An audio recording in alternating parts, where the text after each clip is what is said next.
For Morningstar, I'm Karen Wallace. Sustainability is an area of increased interest for investors. Here to give a cross-country perspective on sustainability is Dan Lefkowitz. He's a strategist for Morningstar Indexes. Dan, thank you so much for being here. Thanks for having me, Karen.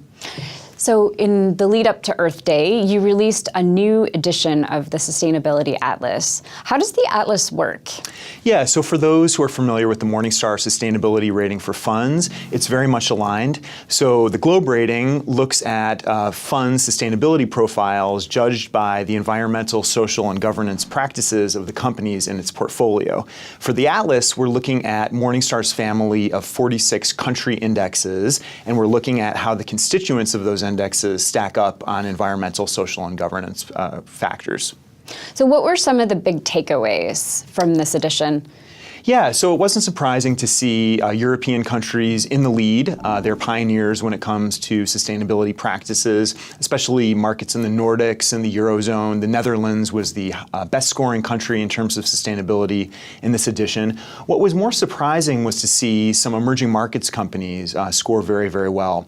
Colombia actually scored in the top quintile of the world in terms of the environmental, social, governance practices of its index constituents. Taiwan, Hungary, Turkey were also very high scorers. Now, certainly there are some emerging markets, China and Russia, some Southeast Asian countries, the Middle Eastern markets that scored poorly, but it was surprising to see emerging markets, select emerging markets score well. That is interesting. What are some of the drivers for that?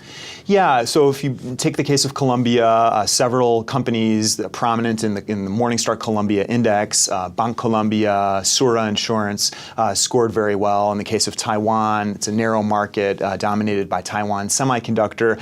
I think a lot of companies in emerging markets are discovering that environmental, social, and governance practices are often just good business practices. So energy efficiency, sure, it's good for the earth, but it's also about saving money. Treating your workforce well is good for society, but it's also a good way to attract and retain top-level talent. On the governance side, having an independent board of directors is a good check on corporate decision-making, often leads to better decisions. ESG is also a good risk control as well. So Dan, I know one question a lot of viewers will have is how does the U.S. stack up in terms of the 46 countries that you studied? Yeah, so the U.S. market scores sort of middle of the road when it comes to environmental, social governance practices. The overall score of the U.S. market is brought down by controversy.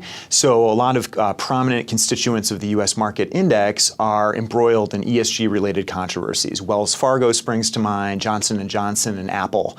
UK, Switzerland are also markets where the controversy involving key index constituents is dragging down the overall score.